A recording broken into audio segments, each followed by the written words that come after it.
Magandang umaga po. Okay po. Bago po tayo magsimula, malalangin po tayo.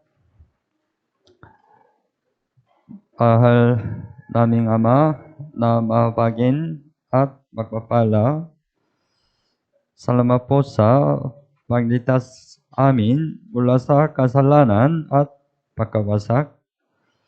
Salamat po sa pagkabay sa aming Christian life hanggang ngayon. Salamat po sa pagbigay mo sa amin ng dakilang pagkakataon na mag-aral ang salita ng Diyos. Hinihiling po namin na buksan mo ang aming puso at tainga sa salita ng Diyos. Naway maunawan namin ang salita ng Diyos sa pamamagitan ng tulong ng Banal na Espiritu. Pakiusap, maunawan namin ang kalooban ng Diyos sa pamamagitan ng salita ng Diyos. Mula sa simula hanggang sa matapos, kami ay nagtitiwala lamang sa iyong habag at biyaya. Ito po ang aming dalangin sa pangalan ni Jesus. Amen. Okay po, buksan mo ang Biblia, Galatians chapter 5. Galatians chapter 5, 22.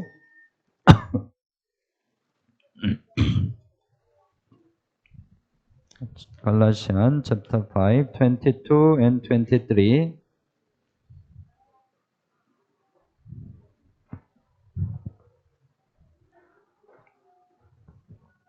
Galatians chapter 5, 22 and 23. Okay po, basahin po natin ng sabay-sabay. Subalit ang bunga ng Espiritu ay pag-ibig,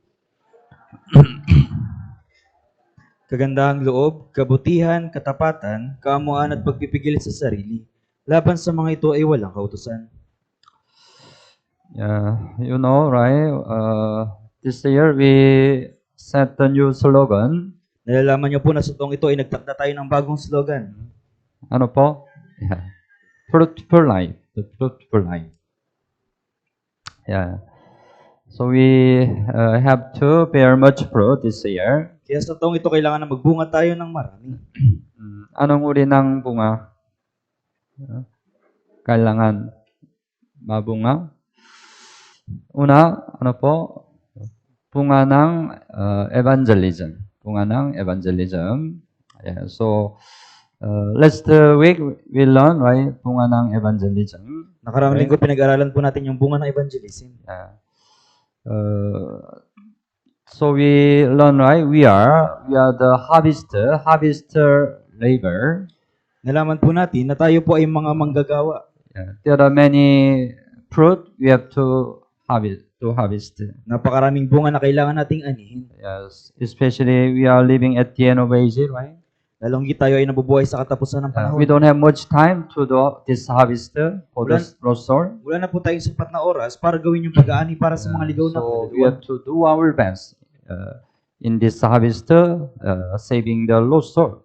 Kaya kailangan natin gawin yung ating makakaya sa pag-aani sa pagliligtas sa mga nawawalang kaluluwa. Then we can bear much fruit over evangelism. At pagkatapos tayo ay magbubunga ng evangelism. Pangalawa, we have to bear the fruit of the Spirit. Ikalawa, kailangan na magbunga tayo ng bunga ng Espiritu. And third, we have to bear the fruit of lips. At ikatlo, kailangan nating magbunga ng bunga ng labi. So this time, we think about the fruit of the Spirit. Kaya sa oras nito, pag-isipan natin yung bunga ng Espiritu. So Galatians chapter 5, we read 22 and 23. It says about the fruit of the Spirit. Kaya sa Galatians chapter 5, verse 22 hanggang 23, sinasabi dito yung bunga ng Espiritu. Pagkatapos sa nating maligtas, dapat magbago ang ating buhay. Tapo ba? Ang ating buhay ay dapat unti-unting maging katulad ni Jesus. Ibig sabihin nito, sa ating buhay, dapat nating mamunga ng mga bunga ng Espiritu. Bunga ng Espiritu, ito ay, verse 22, ang bunga ng Espiritu ay pag-ibig at kagalakan, kapayapaan, pagtitiyaga, kagandahang loob, kabutihan, katapatan, kamuan, at pagpipigil sa sarili. Total, anong number? 9. 9, the fruit of the Holy Spirit. Siyam na bunga ng Espiritu. So after salvation, we have to bear this fruit gradually. Kaya pagkatapos ng kaligtasan, dapat na magbunga tayo ng bungang ito ng paunti-unti. Ang unang bunga ng Espiritu na dapat nating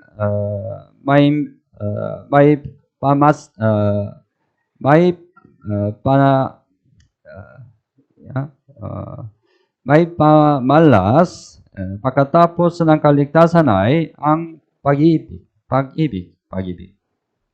Pag-ibig. Pag-isipan natin, una, pag-ibig. Bunga ng Espiritu. Kung isusuma natin ang buong Biblia sa isang salita, ano po? Masasabi natin ito ay pag-ibig. Pag-ibig. Tama? Ipinapakita sa Biblia ang pag-ibig ng Diyos. Pag-ibig ng Diyos. Kapag tayo ay naligtas, maunawan natin ang pag-ibig ng Diyos. At nagiging mga taong nagsasagawa ng pag-ibig na iyon.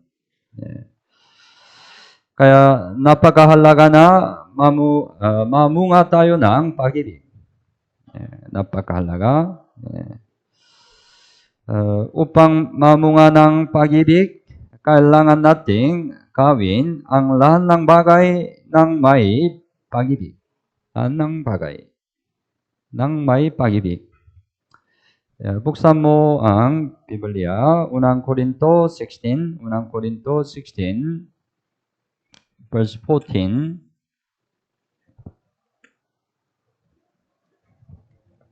Unang Korinto 16, verse 14. Unang Korinto 16, verse 14. Basahin po natin ng sabay-sabay. Lahat ng inyong ginagawa ay gawin ninyo sa pag-ibig. Lahat. Right? Lahat. Lahat ng inyong ginagawa ay gawin. Gawin ninyo sa pag-ibig. Sa pag-ibig. Ito ay importante. Lahat. Lahat ng inyong ginagawa. Sometimes we attend the fellowship. Minsan dumadalo tayo sa fellowship. We have to attend the fellowship with love. Kailangan nating dumalo sa fellowship ng may pag-ibig. We do many ministry. Gumagawa tayo ng maraming We paglilingkod. have to do ministry with love. Kailangan nating gawin yung paglilingkod ng may pag-ibig. We evangelize lost soul. Nag-evangelize tayo ng mga nawawalang We kaluluwa. have to evangelize lost soul with love. Kailangan nating mag-evangelize ng mga nawawalang kaluluwa ng may pag-ibig. Lahat ng inyong ginagawa ay gawin ninyo sa pag-ibig. Dahil maaring sabihin na ang Christian life na walang pag-ibig ay walang anumang kabuluhan. Walang kabuluhan. Walang pag-ibig, walang kabuluhan. Ating Christian life. You know, what's the chapter? Chapter of love. Alam niyo po ba kung anong kapitulo yung kapitulo ng pag-ibig? Anong chapter? Anong Biblia? Unang Korinto? Anong chapter? Chapter 13. Tama. What's the chapter of the resurrection? Ano po yung chapter ng muling pagkabuhay? Ano po? Mahirap. 1 Corinthians chapter 15. Tama? Anong chapter of word? Ano pong chapter ng salita? Ano po? Awit 119. Okay po? You do better memorize? Mas mabuti po kung tatandaan nyo ito. Anyway, unang Korinto chapter 13. Okay, buksan mo ang Biblia. Unang Korinto chapter 13. Verse 1. Unang Korinto chapter 13, verse 1 hanggang 3. Verse 1 hanggang 3. Okay po, basahin po natin ng sabay-sabay. Kung ako'y magsalita ng mga wika ng mga tao at ng mga anghel, subalit wala akong pag-ibig, ako'y nagiging isang maingay na pompyang o batingaw na umaalingaw-ngaw. At kung mayroon akong kaloob ng propesiya, at naunawaan ko ang lahat ng mga hiwaga at ang lahat ng mga kaalaman, at kung mayroon akong buong pananampalataya upang mapalipat ko ang mga bundok, ngunit wala akong pag-ibig, ako ay walang kabuluhan. At kung ipamigay ko ang lahat ng aking ari-arian, at kung ibigay ko ang aking katawan upang sunugin, subalit walang pag-ibig, wala akong mapapakinabang. Verse 1, kung ako'y magsalita ng mga wika ng mga tao at ng mga anghel. Magandang salita. Okay? Subalit, wala akong pag-ibig. Wala akong pag-ibig. Ano po ito? Ako'y nagiging isang maingay na pompyang.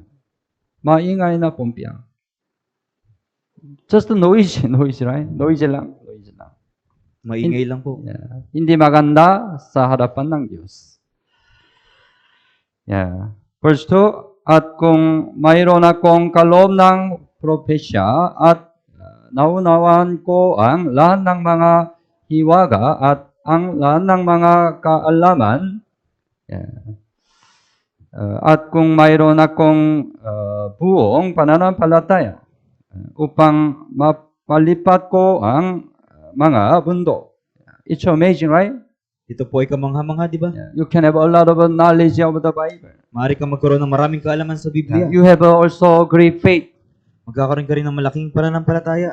Ngunit, wala akong pag-ibig. Wala akong pag-ibig. Ano po ito? Ako ay walang kabuluhan. Walang kabuluhan. Okay? Walang pag-ibig, walang kabuluhan. Verse 3, at kung ipamigay ko ang lahat ng aking ari-arian at kung ibigay ko ang aking katawan upang sunugin. You can have a great cheer for the Lord. Pwede kang magkaroon ng malaking sigasig para sa Diyos. Even you can sacrifice your life. Maaari mo rin isakripisyo yung iyong buhay. Subalit, walang pag-ibig. Walang pag-ibig. Ano po ito? Wala akong mapapakinabang. Walang kabuluhan, right? Walang pag-ibig. Kaya, sinabi ng Biblia, unang Korinto 16:14, right? Lahat ng inyong ginagawa ay gawin ninyo sa pag-ibig. Pag-ibig. So whatever we do in our Christian life, we have to do with the love.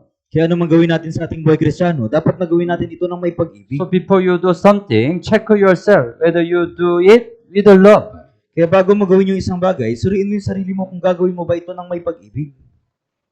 Today you attend church Ngayong araw, dumalo ka sa church with the love, ng may pag-ibig.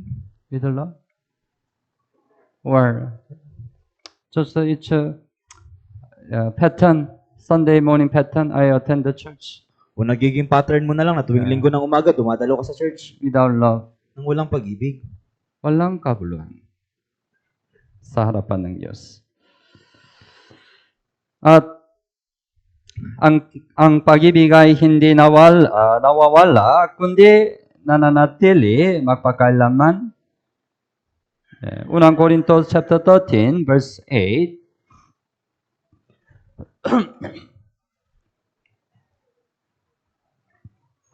Also, basahin po natin ng sabay-sabay. Ang pag-ibig ay walang katapusan, subalit maging mga propesiya ay matatapos, maging mga wika ay titigil, maging kaalaman ay lilipas. Ang pag-ibig ay walang katapusan. Nananatili magpakailanman. Tama po ba? Verse 13 also, basahin po natin ng sabay-sabay. At ngayon ay nananatili ang tatlong ito, ang pananampalataya, pag-asa at pag-ibig. Ngunit ang pinakadakila sa mga ito ay ang pag-ibig. Sa pananampalataya, pag-asa at pag-ibig, ang pinakamahalaga ay pag-ibig. Bakit? Kahit sa langit, ang nananatili magpakailanman ay ang pag-ibig. Right? If we go to heaven, we don't need more faith, right? Kung pupunta tayo sa langit, hindi na natin kailangan pa ng pananampalataya. If we go to heaven, no more hope, right? Kung nakapunta na tayo sa langit, wala nang Because in pag-asa. heaven, everything's accomplished. Right? Dahil sa langit, ang lahat ng bagay ay may isa sa katuparan na. But even though we go to heaven, right? Love continue.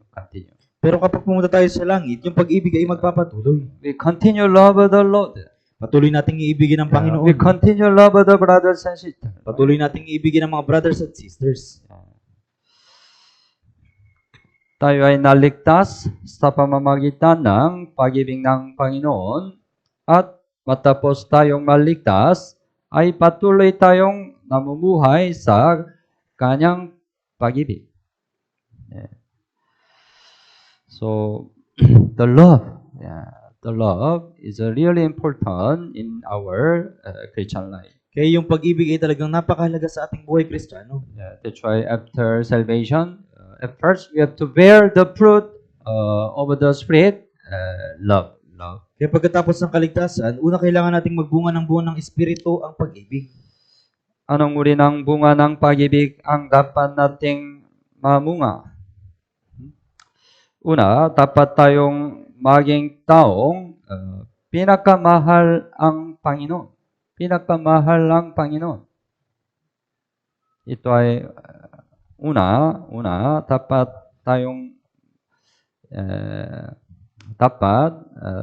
tayong mamunga.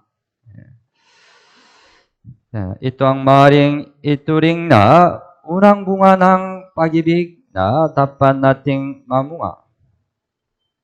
Sa Biblia, si David ay isang taong higit na ng mahal sa Diyos kaysa kanino man. Tama po ba? Kaya sinabi niya, buksan mo ang Biblia, awit 18, awit verse 18, verse 1. Awit 18, verse 1.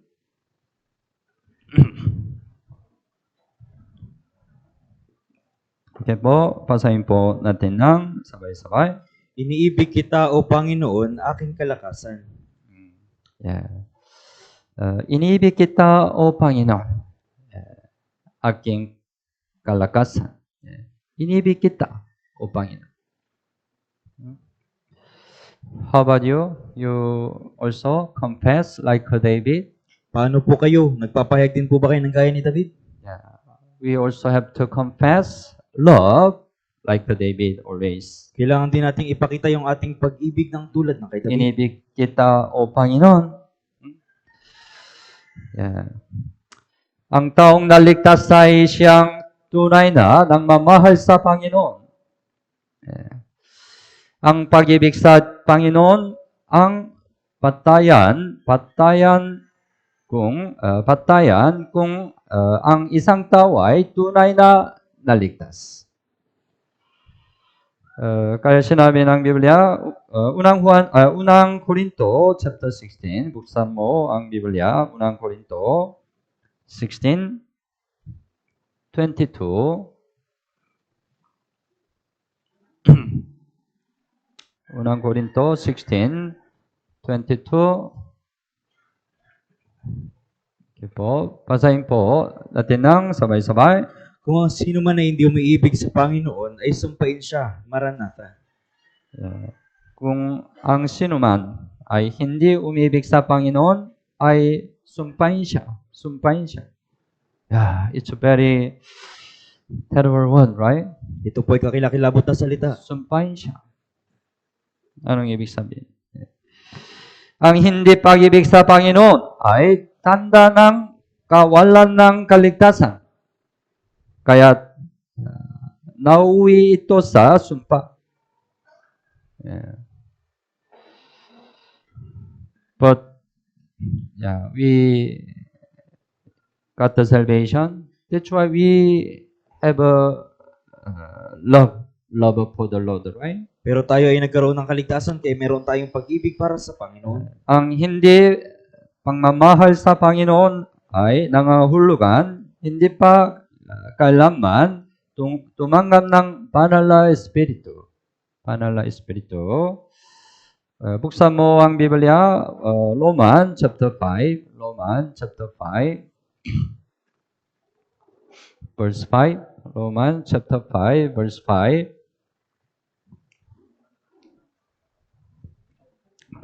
Okay po.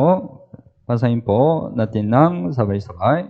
At hindi tayo binibigo ng pag-asa sapagkat ang pag-ibig ng Diyos ay ibinuo sa ating mga puso sa pamamagitan ng Espiritu Santo na ibinigay sa atin. Ang pag-ibig ng Diyos ay ibinuho sa ating mga puso. Ang buwa. Kapag tayo'y naliligtas, ang pag-ibig ng Diyos ay ibinibuhos sa ating puso. Paano? Sa pamamagitan ng Espiritu Santo na ibinigay sa atin. Right? Kaya minamahal natin siya. When you get the salvation, right? The love of the Lord pour in our heart. Nung tayo ay nagkaroon ng kaligtasan, yung pag-ibig ng Panginoon ay ibinuo sa ating puso. It's a works of the Holy Spirit. Ito yung pagkilos ng Espiritu And Santo. also, Holy Spirit also comes to us. At yung Espiritu Santo rin ay dumating sa atin. That's why automatically we also love the Lord. Kaya kusa nating iniibig ang Panginoon. We also love the Lord.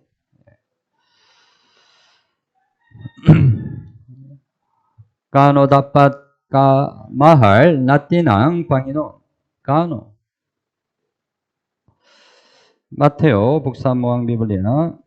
Mateo chapter 10, 37. Mateo chapter 10, 37.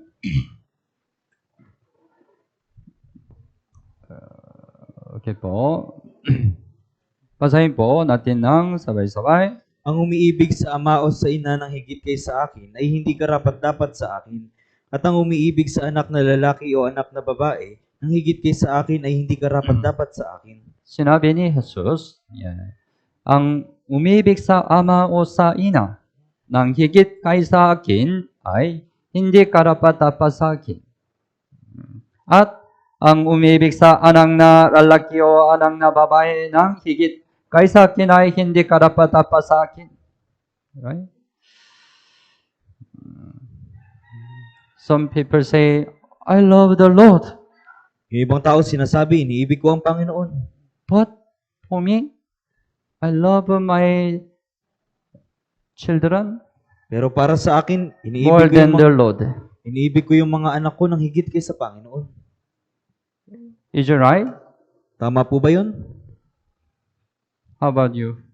Paano po kayo? Do you have anyone you love more than the Lord? Meron po bang tao na mas iniibig nyo kaysa sa Panginoon?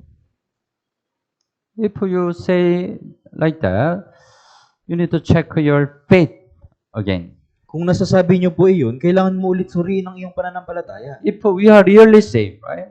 The love of the Lord really poured in our heart. Kung talagang naligtas tayo, yung pag-ibig ng Panginoon ay ibinuo sa ating mga puso. We will confess, I love the Lord more than anybody. At ipapahayag natin na iniibig ko ang Panginoon kaysa ibang tao. Apo ba? Pagkatapos ng resurrection ni Jesus, Jesus came to Apostle Peter. Si Jesus ay pumunta kay Apostol Pedro. When he came to Apostle Peter, do you know what Jesus said? First word. At nung pumunta si Jesus kay Apostol Pedro, alam niyo po ba kung ano yung unang sinabi ni What Jesus? first word said to Peter? Ano yung unang salitang sinabi kay Pedro? Buksan mo ang Biblia, 1:21. 1:21. Verse 15 hanggang 17. 1:21. 15 hanggang 17. Okay po, basahin po natin ng sabay-sabay. Pagkatapos nila makapag-almusal, sinabi ni Jesus kay Simon Pedro, Simon, anak ni Juan, minamahal mo ba ako ng higit kaysa mga ito? Sinabi niya sa kanya, Opo, Panginoon, nalalaman mo na minamahal kita. Sinabi ni Jesus sa kanya, Pakainin mo ang aking mga kordero. Sa ikalawang pagkakataon ay sinabi niya sa kanya, Simon, anak ni Juan, minamahal mo ba ako? Sinabi niya sa kanya, Opo, Panginoon, nalalaman mo na minamahal kita.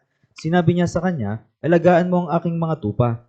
Sinabi niya sa kanya sa ikatlong pagkakataon, Simon, anak ni Juan, minamahal mo ba ako? Nalungkot si Pedro sa pagkatatlong ulit ng sinabi sa kanya, Minamahal mo ba ako? At sinabi niya sa kanya, Panginoon, nalalaman mo ang lahat ng mga bagay, nalalaman mo na minamahal kita. Sinabi sa kanya ni Jesus, Pakainin mo ang aking mga tupa. Yeah. Ito ay unang salita ni Jesus kay Pedro. Simon, anak ni Juan, minamahal mo ba ako ng higit kaysa mga ito? Kaysa mga ito? Mga ito? Ano po? Mga ito? Mga ito include somebody or something. Kabilang dito yung ibang tao o yung ibang bagay. Do you have anything, anybody you love more than the Lord? Meron bang ibang bagay o ibang tao na iniibig mo kaysa sa Panginoon? Sinabi niya sa kanya, sinabi ni Pedro kay Jesus, Opo, Panginoon, nalalaman mo na minamahal kita. Right? Tatlong beses, parehong tanong, parehong sagot, right? Yeah. Verse 17, Panginoon, nalalaman mo ang lahat ng mga bagay. Nalalaman mo na minamahal kita. Yeah. Apostle Peter really confessed love for the Lord. Si Apostol Pedro ay talagang nagpahayag ng pag-ibig para sa Panginoon. Then Jesus commit mission to him, right? Pagkatapos ipinagkatiwala ni Jesus yung mission sa kanya. You really have the love for me. Meron ka talagang pag-ibig para sa akin. That's why you are deserved to my work. Kaya karapat-dapat ka para sa aking gawain. Yeah. This time, God will also ask you same way. Sa pagkakataong ito, tinatanong ka rin ng Panginoon ng parehong tanong. Do you love me more than this? Iniibig mo ba ako ng higit sa mga ito? Anong sagot mo? Anong sagot? Can you say like Peter? Masasagot mo ba yung tulad ng kay Pedro? Opo, Panginoon, nalalaman mo na minamahal kita. Yeah. If you cannot do, check your faith. Kung hindi mo kayang gawin, suriin mo yung pananampalataya mo. You check whether you are really saved or not. Suriin mo kung talaga bang ligtas ka o hindi. Whether the love of the Lord really full in your heart or Kung not. talaga bang yung pag-ibig ng Panginoon ay ibinuhos sa puso mo o hindi. Ang tunay na naligtas ay umiibig sa Panginoon ng higit sa lahat. Higit sa lahat. Right? Yeah. Pero maaaring magkaiba-iba ang antas ng pagmamahal ng bawat tao sa Panginoon. Yeah. Of course, we can say, right, we all love the Lord more than other. Siyempre masasabi natin na iniibig natin yung Panginoon ng higit kaysa ibang tao. But it can be different. Some can love more than the other. Pero maaari itong maging magkakaiba na yung iba iniibig yung ibang tao kaysa sa Panginoon. The amount of love can be different, right? Yung timbang ng pag-ibig ay maaring maging magkakaiba. Lucas chapter 7, buksan mo ang Biblia. Lucas 7:47.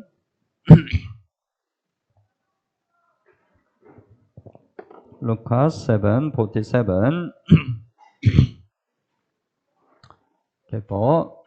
Basahin po natin ng sabay-sabay. Kaya't sinasabi ko sa inyo, ang marami niyang kasalanan na ipinatawad na sapagkat siya ay nagmahal ng malaki. Subalit ang pinatatawad ng kaunti ay nagmamahal ng kaunti. Yeah. Ang marami niyang kasalanan ay pinatawad na sapagkat siya ay nagmamahal ng malaki. Subalit, ang pinatawad ng konti ay nagmamahal ng konti. When we, halimbawa, when we listen to the Bible seminar, possession, we understand our sin. Nung nakinig tayo ng Bible seminar, sa ika-apat na session, naunawaan natin yung ating kasalanan. Right? But it's a different also. Some people, they understand their sin so greatly. May mga tao na naunawaan nila yung kasalanan nila na napakarami. That's why they confess, I'm really dirty sinner. Kaya pinapahayag nila na talagang maruming makasalanan ako. They understand their sin so much, sometimes they cry. Talagang naunawaan nila yung kasalanan nila, kaya minsan umiiyak sila. But in the gospel session, right, they understand God's love. Pero sa araw ng Ebanghelyo, naunawaan nila yung pag-ibig ng Diyos. By God's love, right, all their sin were forgiven by Jesus Christ. At sa pamagitan ng pag-ibig ng Diyos, ang lahat nilang kasalanan ay napatawad sa pamagitan ng Jesucristo. Then they fear much great love, right? Pagkatapos nararamdaman nila yung higit na pag-ibig. Because all my dirty sins were forgiven. Dahil lahat ng aking maruming kasalanan ay napatawad. And then there are some, they understand sin, konti lang. At may mga ilan na naunawaan nila yung kasalanan nila nakakaunti But lang. anyway, they also understand sin. Pero gayon pa man, naunawaan nila yung kasalanan. And then through the gospel, they understand also all their sin were forgiven. At sa pamagitan ng Ebanghelyo, naunawaan nila na lahat ng kasalanan nila ay Then napatawad. they know also God's love, right? Pagkatapos, nalaman din nila yung pag-ibig ng But Diyos. the amount of love, konti lang, right? Pero kakaunti lang yung bilang ng pag-ibig. But anyway, they all understand God's love. Pero gayon pa man, lahat sila ay nakaunawa ng pag-ibig ng But the Diyos. amount can be different, right? Pero yung dami ay magkakaiba. But even he understand konti lang love, as he live a Christian life, he gradually more understand. He Pero- just seen God's love together. Pero kahit nakakaunti lang yung kanyang naging pag-ibig, pero unti-unti, lalo niyang maiintindihan yung patungkol sa pag-ibig. That's why when you get the salvation, right, your love, you have the love, it can be konti lang. Kaya nung araw na nagkaroon ka ng kaligtasan, yung pag-ibig ay maaaring kakaunti lang. But while you live a Christian life, the amount of love will increase gradually. Pero habang nabubuhay ka sa iyong buhay Kristiyano, yung dami ng pag-ibig ay unti-unting dumarami. Sa ating Christian life, matapos ang kaligtasan, mahalaga kung gaano natin minamahal ang Panginoon. Dahil may mga pagkakataong mainit ang ating pagmamahal sa Panginoon. At may mga pagkakataong ito'y nalalamig. Right? Some of you, the love of the Lord is so hot now. So hot. May ilan sa inyo na yung pag-ibig ng Diyos ay sobrang init ngayon. It means the love of the Lord overflow in your heart. Ibig sabihin yung pag-ibig ng Panginoon ay nag-uumapaw sa puso mo. But the love of the Lord become very cold. Pero yung pag-ibig ng Panginoon ay nagiging malamig. It happened in Ephesian church in Revelation chapter 2, right? Nangyari po ito sa iglesia ng Efeso doon sa Apocalypse chapter 2. Revelation chapter 2 verse 4. Apocalypse chapter 2 verse 4. Revelation chapter 2 verse 4.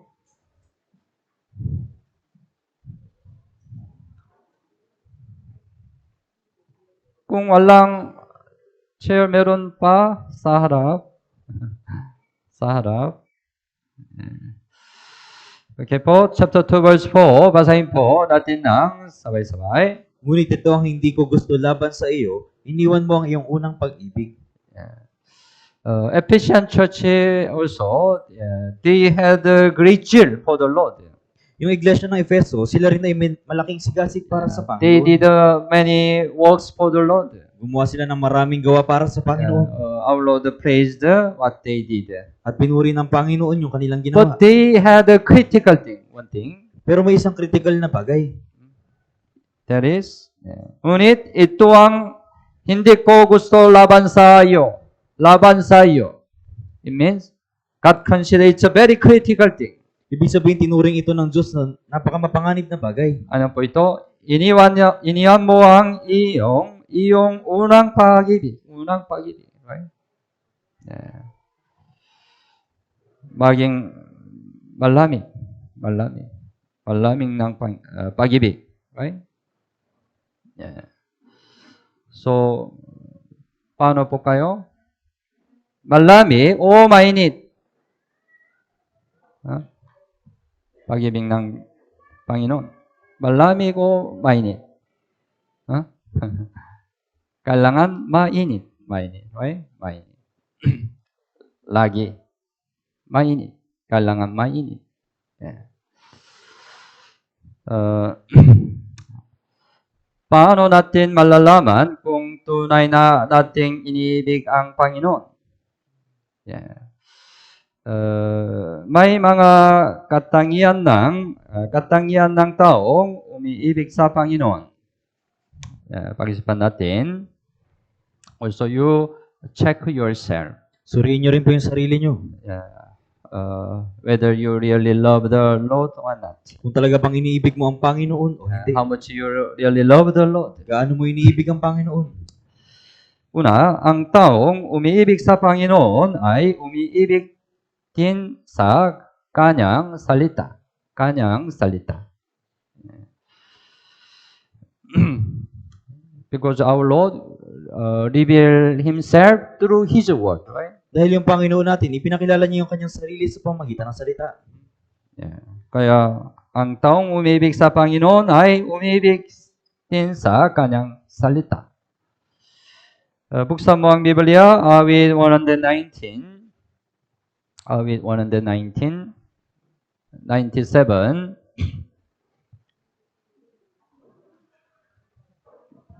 Awit 119, 97. Okay po. Basahin po natin ng sabay-sabay.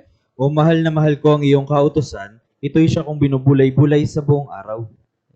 Mahal na mahal ko ang iyong kautusan, iyong salita. Pareho, right? Iyong salita. Ito ay salita ni David, right? Salita ni David. We learn, right? He always loved the Lord. Nalaman natin at lagi niyang iniibig ang Panginoon. He really loved the Lord. Talagang iniibig niya ang That's why Panginoon. every day he confesses his love. Right? Kaya araw-araw ipinapahayag niya yung kanyang pag-ibig. Whatever situation he works, he loved the Lord, right? Sa anumang sitwasyon siya naroroon, iniibig niya ang Panginoon. Even, right, he committed a great sin, Nalaman natin na nakagawa siya ng malaking kasalanan. right? He committed adultery, he committed a murder, Nakagawa siya ng pangalo niya, nakagawa siya ng pagpatay. but he could repent his sin, Pero right? nagawa niya magsisi sa kanyang kasalanan. The reason.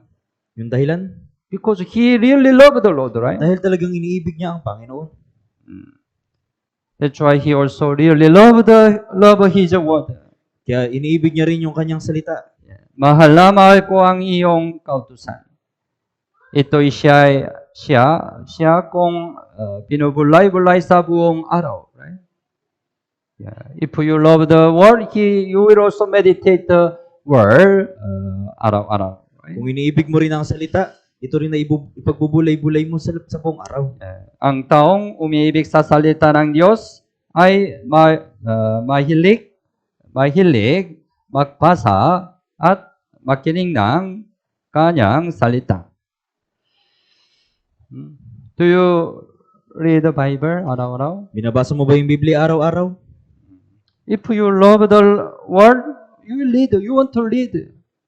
Kung iniibig mo yung salita, babasahin mo ito. I remember when I got the salvation first. Naalala ko nung unang beses ako magkaroon ng kaligtasan. Because before I got the salvation, I never attended church. Dahil bago ako maligtas, kailanman ay hindi ako dumalo sa church. I never read the Bible. Kailanman ay hindi ako nagbasa ng Biblia. So I didn't know completely what's in the Bible. Kaya hindi ko ganap na nalalaman kung ano yung nasa loob ng Biblia. That's why after salvation, I really want to know what's in the Bible. Kaya pagkatapos ng kaligtasan, talagang nagnais akong malaman kung ano yung nasa Biblia. That's why nobody tell me I want to read. I want to read.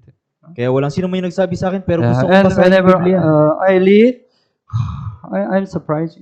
At sa tuwing nagbabasa ako, nagugulat ako. The Bible is this book, this kind of book, Yung Biblia ay ganitong uri ng aklat. right? Yeah. It's natural. It's natural, right? If you are really saved, you have a heart to read the Bible, right? Ito po ay natural na kung talagang ligtas ka, meron kang pusong basahin ng You want Biblia. to know what's in the Bible. Right? Gugustuhin mong malaman kung ano yung nasa Biblia. Yeah. And you want, but even though you read the Bible, there are many things you don't understand. At kahit na nagbabasa ka ng Biblia, maraming bagay yung hindi mo naunawaan. That's why you want to listen to the sermon. Kaya nagdanais kang makinig ng sermon. Because sermon teaches the word of God, right? Dahil sa sermon, tinuturo yung salita ng Through the Diyos. sermon, you can more understand the word of God, right? Sa pamamagitan ng sermon, higit mo naunawaan yung salita And ng also Diyos. the word of God can touch your heart, right? At yung salita ng Diyos, yung umihipo sa puso mo. It's natural. Ito po ay natural. Palagi siyang malapit sa salita ng Diyos. Yeah. Halimbawa, ang isang nangmamahal ay laging nais na magkasamang minamahal. Tama po ba? You have your loved one. Ipagpalagay natin na meron kang iniibig. You want to be with your loved one always, right? Gusto mo lagi nakasama yung iniibig mo. That's why, right, young men and women, they love each other. Kaya yung mga babae at lalaki, iniibig na isa't isa. And then they want to be together always. At gusto nilang palaging magkasama. As a result, they come married. Right? At bilang resulta, sila ay nagpapakasal. Tama po ba? Tama. If you love the word, you want to be with the lover. Kapag iniibig niyo yung salita, nanaisin niyo nakasama yung salita. Yeah. At ang tao umiibig sa salita ng Panginoon ay siyang tumutupad ng salita ng Diyos. Juan chapter 14:21. Juan chapter 14:21. Juan chapter 14:21. Okay po. Basahin po natin ng sabay-sabay. Siyang mayroon ng aking mga utos at tinutupad ang mga iyon, ay siyang nagmamahal sa akin. At ang nagmamahal sa akin ay mamahalin ng aking Ama, at siya'y mamahalin ko at ihahayag ko ang aking sarili sa kanya. Siyang mayroon ng aking mga utos, mga salita. Right? At tinutupad ang mga iyon ay siyang nangmamahal sa akin. Right? If you really love the word, you want to keep the word. Right? Kung talagang iniibig mo ang salita, nanaisin mong ingatan ang salita. If you really love the word, you will obey to the word of God. Right? Kung talagang iniibig mo ang salita, talagang susunod ka sa salita ng Diyos. But it's not heavy burden. Hindi ito mabigat na pasanin. Obeying to the word of God is not heavy burden. Yung pagsunod sa salita ng Diyos ay hindi mabigat na pasanin. It can be joy. Ito ay kagalakan. It can be joy. Maaari itong maging Because kagalakan. you love the word. Dahil iniibig mo ang salita. Unang Juan chapter 5, buksan mo ang Biblia. Unang Juan chapter 5, verse 3. Unang Juan chapter 5, verse 3. Basahin po. Unang Juan chapter 5, 3. Basahin po natin ng sabay-sabay. Sapagkat ito ang pag-ibig sa Diyos, na ating tuparin ang kanyang mga utos at ang kanyang mga utos ay hindi pabigat. Ito ang pag-ibig sa Diyos na ating tuparin ng kanyang mga utos. Right? tuparin ng kanyang mga utos. At ang kanyang mga utos ay hindi pabigat, right? Oh. Paano po kayo? Heavy? You heavy? You feel heavy? Nabibigatan po ba kayo? You feel heavy? Obey to the word of God? Nabibigatan po ba kayo sa pagsunod sa salita ng Diyos? Ayaw ko. God's word is like this, but I don't want to obey. Ganito yung salita ng Diyos, pero ayaw kong sumunod.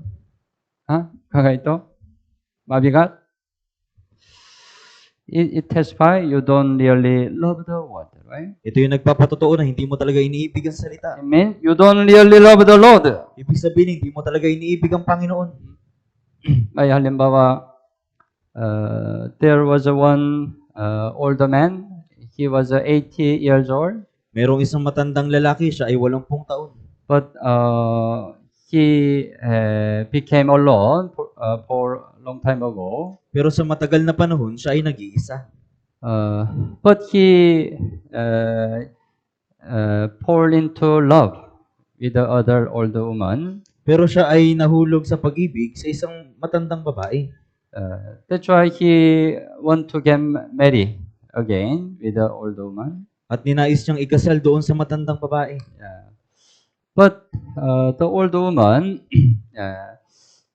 asked one condition to get married with her. Pero yung matandang babae ay humiling ng isang kondisyon para maikasal sa kanya. I know you love the cigarette. Alam ko na gustong-gusto mo yung paninigarilyo. Because the older man, from 15 years old, he started the cigarette. Dahil yung matandang lalaki mula 15 anyos, nagsimula na siya sa paninigarilyo. Very long time he continued cigarette. Sobrang tagal na panahon na nagpapatuloy siya sa So paninigarilyo. araw-araw cigarette, marami cigarette. But the old woman disliked cigarette so much. Pero yung matandang babae, talagang ayaw niya ng sigarilyo.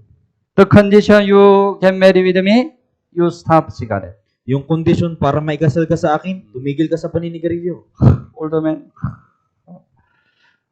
I have cigarette more than 60 years.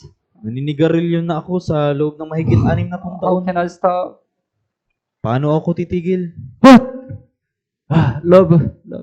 I love her. I want to get married with her. Pero talagang mahal ko siya, gusto kong ikasal sa kanya. Okay, I will stop from today. Okay, mula ngayong araw, titigil na ako. Can he overcome cigarette? Mapagtatagumpay niya ba yung sigarilyo? Siyempre. The day he already stopped. Yung araw na yun ay tumigil siya. That's why the older man could get married with the older woman. Kaya yung matandang lalaki ay naikasal doon sa matandang babae.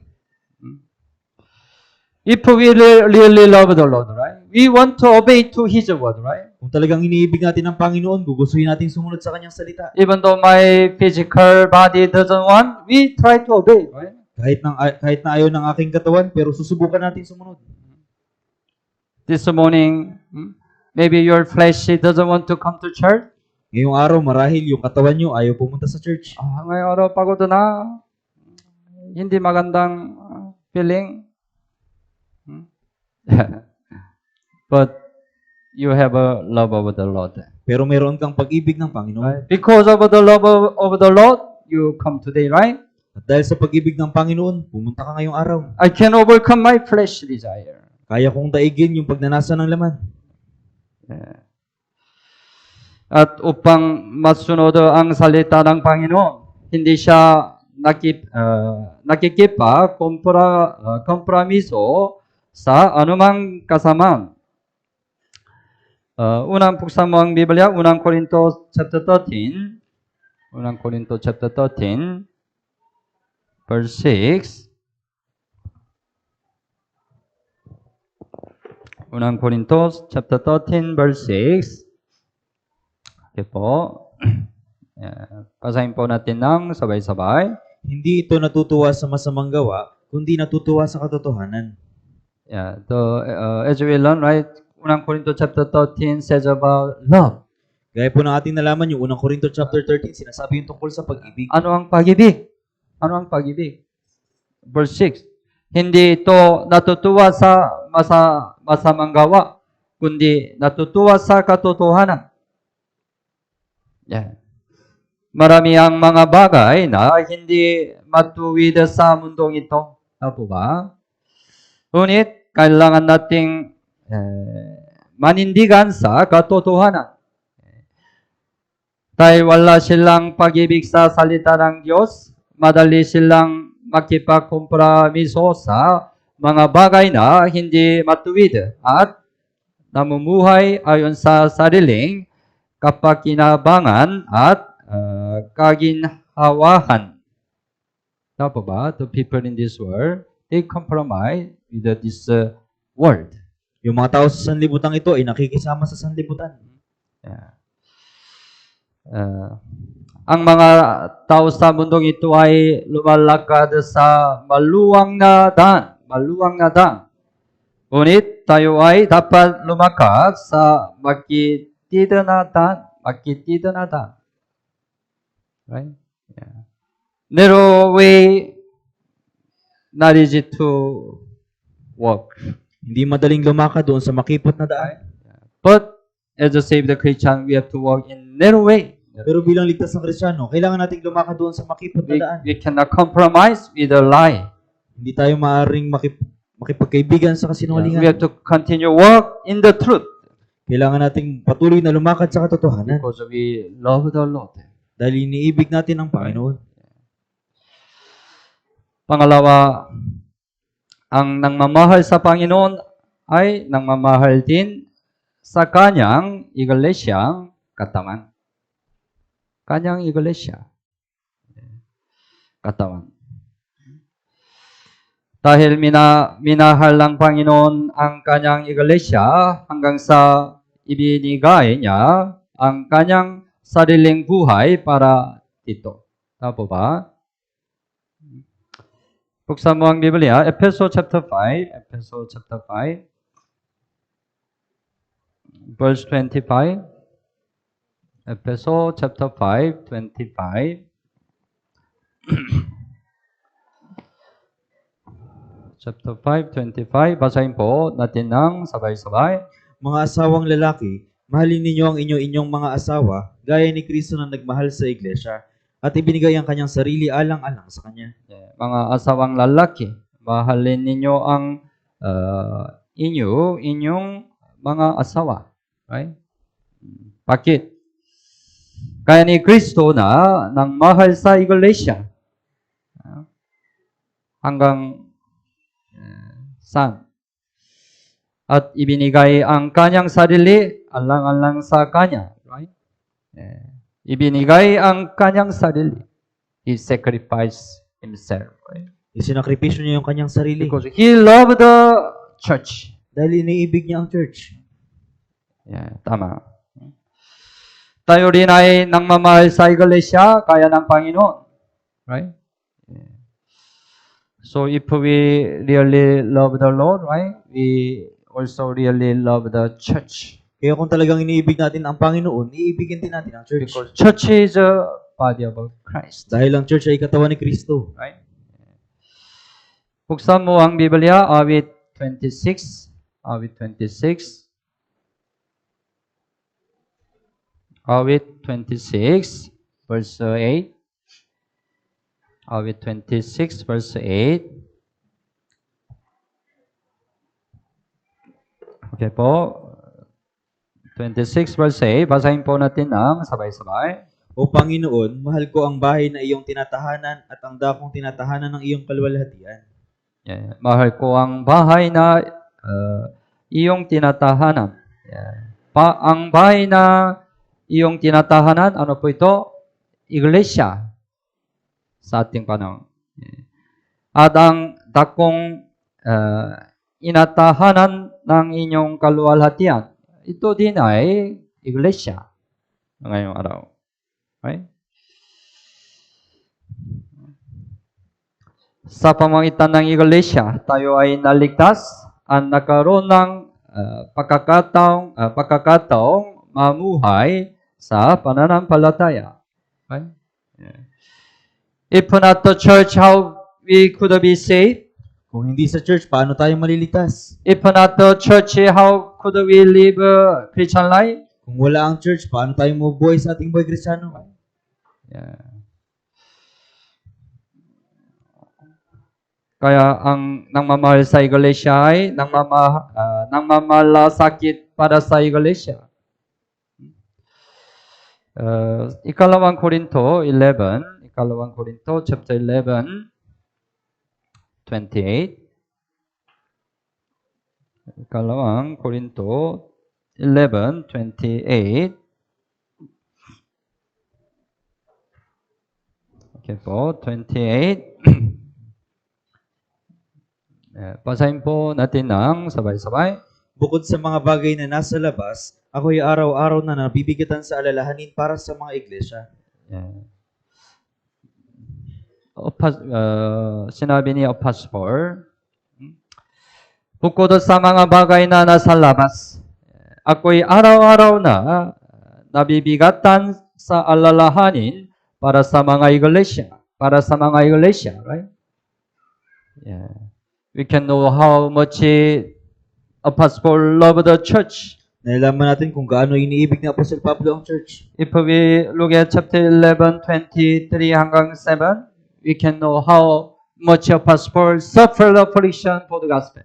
Kung titingnan natin sa chapter 11 verse 23 hanggang 27, makikita natin kung gaano talaga nagdusa si Apostol Pablo para sa ebanghelyo. But he didn't care what he suffered. He's suffering. Pero wala siyang pakialam kung ano yung kanyang pinagdaanan. He just had a concern, deep concern for the church, right? Nagkaroon lang siya ng mabigat na alalahanin para sa iglesia. Because he loved the church.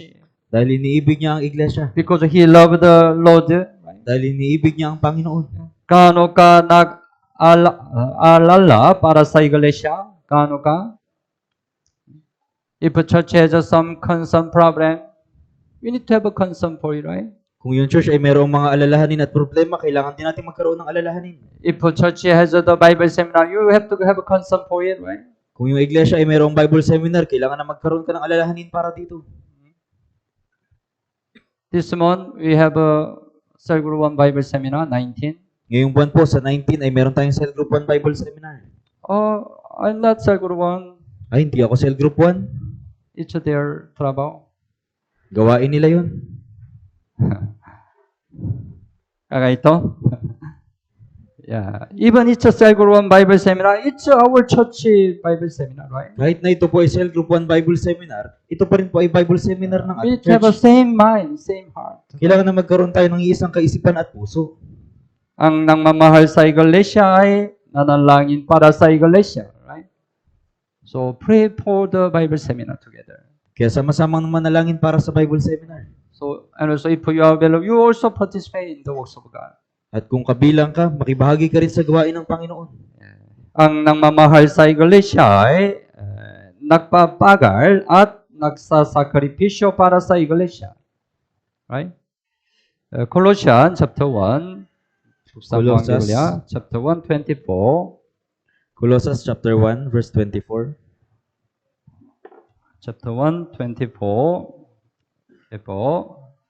Basahin po natin ng sabay-sabay. Ngayon nagagalak ako sa aking mga pagtitiis alang-alang sa inyo at sa aking laman ay pinupunuan ko ang kakulangan sa mga paghihirap ni Kristo alang-alang sa kanyang katawan na siyang iglesia. Sinabi ni Apostle Paul din, right? He suffered affliction for the church. Sinabi rin ni Apostol Pablo na dumaan siya ng mga paghihirap para sa church. Church suffered affliction for the gospel.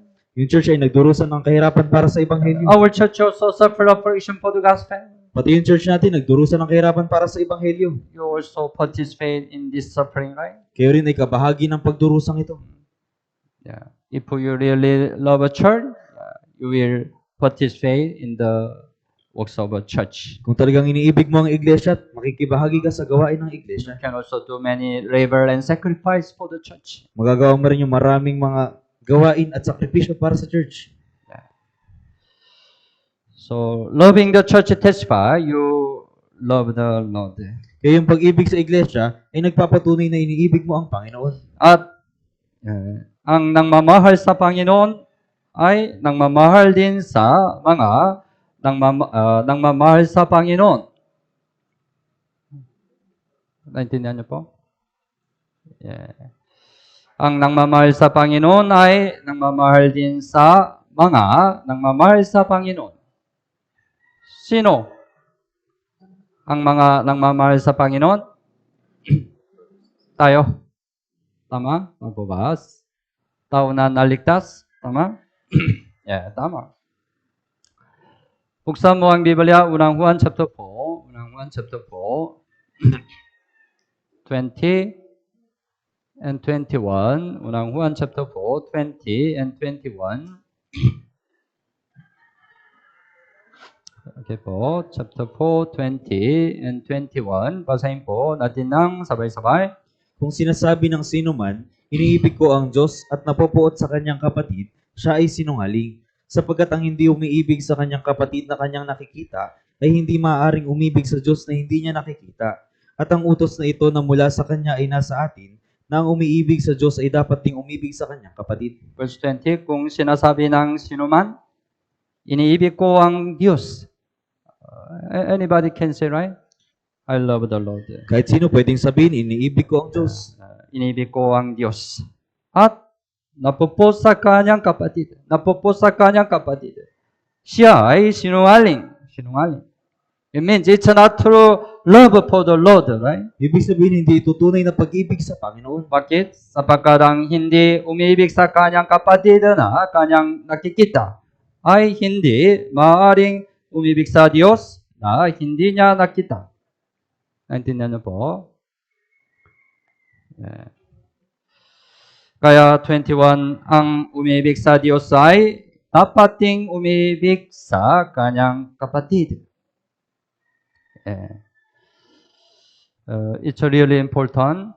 Ito ay talagang mahalaga. It's really important. Yeah. Unang Juan chapter 3 also, buksan mo ang Biblia. Unang Juan chapter 3 verse 10. Unang Juan chapter 3, 10 also, basahin po natin ng sabay-sabay. Sa ganito nahayag ang mga anak ng Diyos at ang mga anak ng Diablo. Ang sino mang hindi gumagawa ng katuwiran ay hindi sa Diyos, pati ang hindi umiibig sa kanyang kapatid. Medyo very fearful word, right? Medyo nakakatakot na salita po ito. Takot ng salita. May dalawang grupo, ang mga anak ng Diyos at ang mga anak ng Diablo. Dalawang uri ng grupo. Ang sinumang hindi gumagawa ng katuwiran ay hindi sa Diyos, pati ang hindi umiibig sa kanyang kapatid. Hindi umiibig sa kanyang kapatid, I mean, can belong to Satan, right? Tama po ba? Naintindihan? Ang hindi umibig sa kanyang kapatid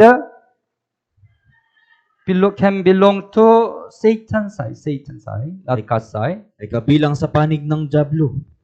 Takot ng salita, right? Sa pamagitan ng pag-ibig sa kapatid, napapatunayan kung tunay na may kaligtasan. Yeah. If we really love the Lord, it's natural. We love the brothers and sisters. Kung talagang iniibig natin ang Panginoon, natural na iibigin din natin ang mga brothers at sisters. You really love the brothers and sisters? Talaga bang inibig mo mga brothers and Well, sisters? you don't have any love for the brothers and sisters. O wala kang kahit anumang pag-ibig para sa mga brothers and sisters. What it means? Ano pong ibig sabihin nito? It's possible, right? You belongs to Satan, not belongs to God. Ito po ay nangahulugan na ikaw ay kabilang sa Diablo at hindi sa Diyos.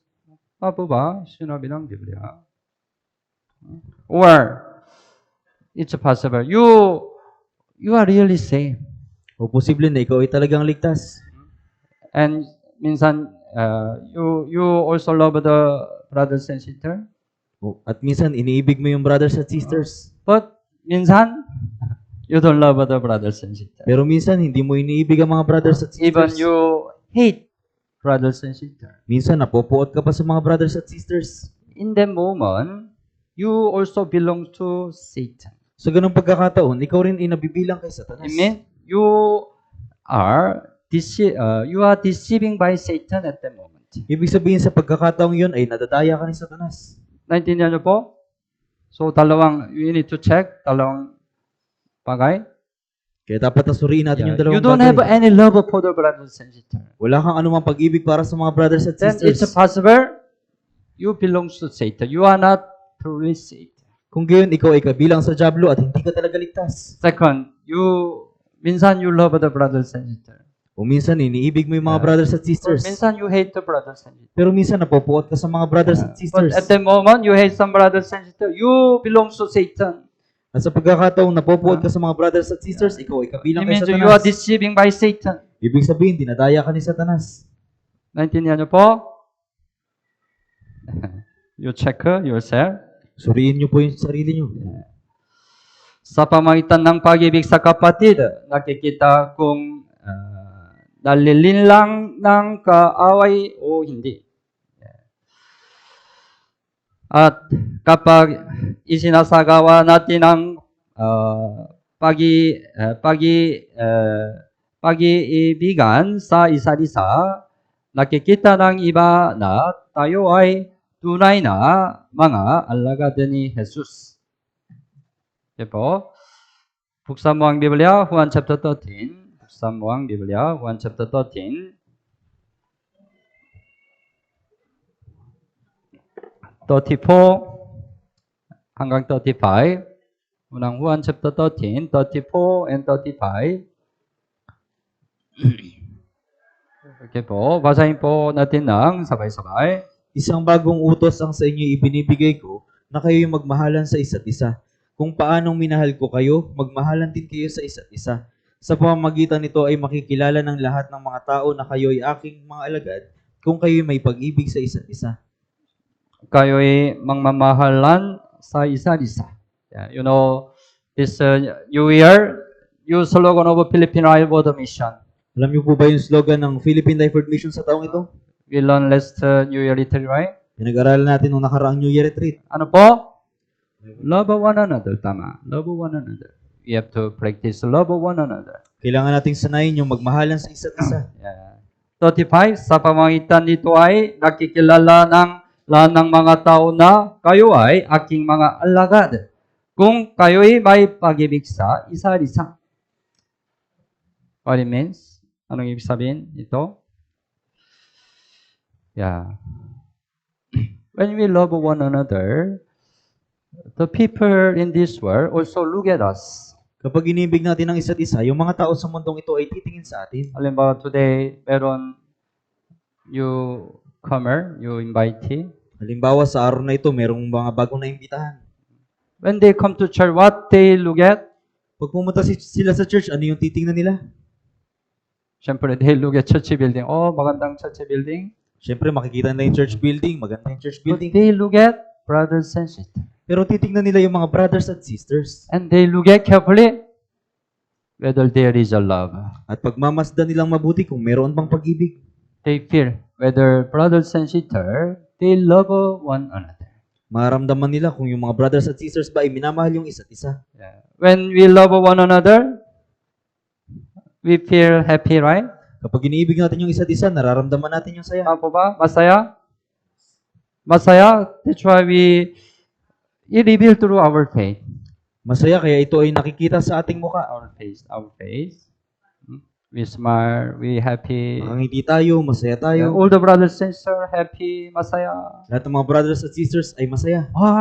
It looks, this church meron love, meron love. Yung iglesyang ito ay mayroong pag-ibig. They love one another. Iniibig lang isa't isa. But what happens if we don't love one another? Pero ano mangyayari kung hindi natin iniibigin ang isa't isa? We hate one another. Napupuot tayo sa isa't isa. Hindi masaya? It reveal through our face. Ito ay makikita sa ating mukha. Everybody, serious. Lahat ng tao seryoso. They look at us, right? Nakatingin sila sa atin. Then next time, they don't want to come to church again, right? Pagkatapos sa sunod, ayaw na nila ulit pumunta sa church. Yeah, tama. Yeah, sa pamagitan nito ay makilala ng lahat ng mga tao na kayo ay aking mga alagad. Right? Yeah. That's why it's important we practice love one another. Kaya ito po ay mahalaga na sanayin natin yung pag-ibig sa isa't isa. At kaano dapat mahalin ang ating mga kapatid? Kaano? Dapat mahalin? Matthew chapter 5, buksan mo ang Biblia. Matthew chapter 5, 44. Chapter 5, 44. Okay po. Basahin po natin ng sabay-sabay. Ngunit sinasabi ko sa inyo, ibigin ninyo ang inyong mga kaaway at idalangin ninyo ang umuusig sa inyo. Ibigin ninyo ang inyong mga kaaway. Inyong mga kaaway. Kaya? Kaya mo? Kaya mo ba? Ibigin ninyo ang inyong mga kaaway. Mahirap. Tama ba? Mahirap. Siyempre, mahirap. Pero, pwede. Pwede. Dahil we receive the love of the Lord. Dahil tinanggap natin yung pag-ibig ng Panginoon. If it's not possible, right? Our Lord will not ask to us, right? Kung hindi ito posible, hindi ito hihilingin sa atin ng It's Panginoon. possible. Pero ito ay Because we posible. receive the great love of the Lord. Dahil tinanggap natin yung malaking pag-ibig ng With Panginoon. this love, we can even love our enemy, right? At dahil sa pag-ibig na ito, magagawa rin natin ibigin maging yung ating kaaway. Matthew chapter 46 also. Basahin po natin ng sabay-sabay. Chapter 4. 46. Basahin po natin. Chapter 4 po. Chapter 5, parehong chapter. Chapter 5, 46. Basahin po natin ng sabay-sabay. Sapagkat kung umiibig kayo sa mga umiibig lamang sa inyo, anong gantimpala mayroon kayo? Hindi ba gayon din ang ginagawa maging ng mga maniningil ng buwis? Ito ay importante. Kung umiibig kayo sa mga umiibig lamang sa inyo. Madali, right? Madali? Ano ba? Madali? Anong gantimpala mayroon kayo? Madali. Walang gantimpala. Tama? Hindi ba gayon din ang ginagawa maging ng mga maniningil ng buwis? Maniningil ng buwis. Mga maniningil ng buwis. Sino po ito? Makasalanan. Representative of makasalanan. Even outside, the people who are not saved, they love the one who loves them, right? Love them. Maging yung mga taong hindi ligtas, yung mga tao sa sanlibutan, iniibig lang nila yung mga taong iniibig din sila. Madaling mahalin ng taong nang mamahal sa akin. Kahit ang masama ay kanyang gawin ito. Tama ba? Even the outside the criminal, he loves his children, right? Maging yung mga kriminal sa labas, mahal niya yung kanyang mga anak. Tama ba? He killed many people. Pumapatay siya ng maraming tao. No mercy. Walang But habag. he loved his children. Pero minamahal niyo yung kanyang mga anak. Madali, right? Madali. But we are different from them, right? Pero tayo po ay naiiba mula sa kanila. Yeah. We have to love until enemy. Until enemy. Kailangan nating ibigin maging yung mga kaaway. No enemy. You don't have an enemy, right? Wala kayong kaaway, di ba? But minsan, there are some brothers and sisters who hurt you Pero minsan may mga brothers at sisters na nakakasakit sa'yo. sa iglesia. There are some brethren who make trouble you. May mga kapatid sa iglesia na nakikipag-away sa'yo. Mahirap to love, right? Mahirap silang ibigin. But we have to love. Pero kailangan nating We ibigin. have to love. Right? Dapat natin pa ring mahalin ang kapatid na nagbibigay sa atin ng sakit at hirap. Sakit at hirap. Our Lord wanted it. Ito po yung gusto ng ating Panginoon. It's a real love, right? Ito yung tunay na pag-ibig. So, that's why we can love all the brothers and sisters in church, right? Kaya maaari nating ibigin ang lahat ng mga brothers at sisters sa Some church. group, I love this group. Minamahal ko yung grupong ito. Because they good. Dahil sila ay mabuti. They good at, they always give a favor to me. Lagi nila akong binibigyan ng pabor. It's not true love. Hindi ito tunay na You pag-ibig. have to love all the brothers and sisters in church. Kailangan nating ibigin ang lahat ng mga brothers at sisters sa church. Because our Lord did, right? Dahil ginawa ng Panginoon natin. Yeah. Sa pamamagitan ng pagpapatawad, naipapakita natin ang pag-ibig. Yeah. Sapagkat ang pag-ibig ay nagtatakip ng maraming kasalanan. Unang Pedro chapter 4:8. Unang Pedro chapter 4:8. Okay po. Pasahin po natin ng sabay-sabay. Higit sa lahat, magkaroon kayo ng maningas na pag-ibig sa isa't isa, sapagkat ang pag-ibig ay nagtatakip ng maraming kasalanan. Sapagkat ang pag-ibig ay natatakip ng maraming kasalanan. Pinatawadan ng Panginoon ang ating mga kasalanan magpakailanman. Dahil labis niyang minahal ang ating mga kaluluwa. Maaari rin nating patawarin ang ating mga kapatid dahil tinanggap natin ang pag-ibig ng Diyos. Pagpapahayag ng pag-ibig ang pagtakip sa mga kasalanan ng mga kapatid sa pamamagitan ng pag-ibig. Buksan mo ang Biblia kay Kan 17, verse 9. Kan 17, 9. Chapter 17, verse 9. So, basahin po natin ng sabay-sabay. Ang nagpapatawad ng kasalanan ay umahanap ng pagmamahalan, ngunit ang nagpapaulit-ulit sa usapin ay naghihiwalay ng magkakaibigan. Ang nagpapatawad ng kasalanan ay humahanap ng pangmamahalan. Tama po ba? Halimbawa, kapag sinisiraan ng iba ang taong mahal natin. Kapag sinisiraan ng iba ang taong mahal natin, nais natin takpan ang kanyang mga pagkukulang. Tama po ba? Let somebody blame your loved one. Ipagpalagay natin na merong nagbibintang sa iyong minamahal. What's your attitude? Ano yung What will you do? Ano yung gagawin mo? You will not blame together, right? Hindi ka magbibintang ng kasama nila. You will try to cover your loved one, right? Susubukan mong pagtakpan yung minamahal mo. Not like that. Hindi yan totoo, hindi yan ganyan. So, he didn't do like that. Hindi niya ginagawa yung ganun. You want to cover his mistake, right? Gusto mong pagtakpan yung Because you pagkakamali love mo. your loved one, right? Dahil iniibig mo siya. Yeah. For you love the brothers and sisters, you will reveal their mistake. Kung talagang iniibig mo ang mga brothers at sisters, hindi mo iahig yung kanilang You will pagkakamali. cover their mistake, right? Pagtatakpan mo yung kanilang You pagkakamali. will forgive their sin, right? Patatawarin mo yung kanilang kasalanan. Yeah. So, when we really love the Lord, we will love the brothers and sisters. Kaya kung talagang iniibig natin ang Panginoon, iibigin din natin ang mga brothers at This is sisters. the fruit of the love. Ito yung bunga ng pag-ibig.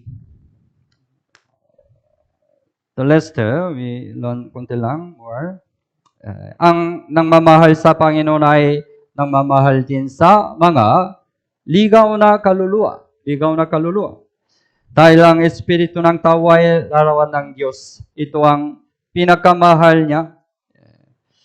Kaya hindi kailanman nais ng Diyos na ang kaluluwang iyon ay napahamak. Tama po ba? That's why last Sunday we learned Matthew chapter 18:14. Matthew chapter 18:14. Kaya't hindi kalooban ng inyong Ama na nasa langit na ang isa sa mali na ito ay mapahamak. Tama po ba? Matthew 18:14. At ang nangmamahal sa Panginoon ay nagtataglay ng puso ng Panginoon. Puso ng Panginoon. We have a same heart with the Lord. Meron tayong parehong puso sa Panginoon. God wants children to be saved, right? Ang Diyos ay nagnanais na ang He lahat ng tao ay really maligtas. loves the lost soul. Talagang iniibig niya ang mga nawawalang kaluluwa. If we love the Lord, we also same heart with our Lord. Kung iniibig natin ang Panginoon, mayroon din tayong pusong katulad ng sa Panginoon. Kaya tayo rin ay nangangaral ng Ebanghelyo sa mga nawawalang kaluluwa sa puso ng Panginoon. Right? May puso ng Panginoon sa atin. Tapo ba? Kaya tayo rin ay nangangaral ng Ebanghelyo sa mga nawawalang kaluluwa. Yeah. Kaya ang bunga ng pag-ibig ay nagiging bunga ng evangelism. Naintindihan niyo po? Yeah. So, naway maging taon ito na masaganang namumunga ng pag-ibig. Okay po? Let's bear much fruit over love. Magbunga tayo ng bunga ng pag-ibig. Unang bunga ng Espiritu. Okay po? Yeah. So,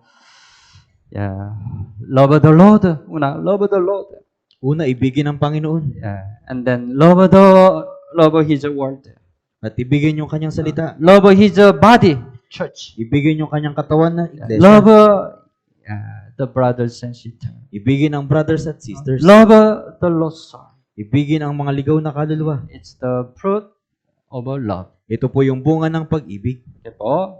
Malalangin po tayo. Mahal naming Ama na mahabagin at magpapala, salamat po sa pagligtas amin mula sa kasalanan at pagkawasak.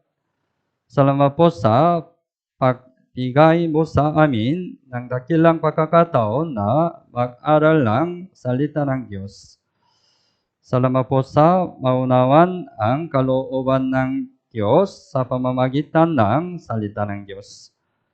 Hinihiling po namin na sundin natin ang salitang natutunan natin ngayon. Tulungan mo po kami na mabuhay ng higit na sumusunod sa iyo sa taong ito. Sa darating na bagong taon, tulungan mo po kami na magpunga pa ng mas marami upang maibaling namin ang lahat ng kaluwalhatian sa iyo. Tulungan mo po kami na magkaroon ng masaganang bunga ng pag-ibig. Ito po ang aming dalangin sa pangalan ni Jesus. Amen.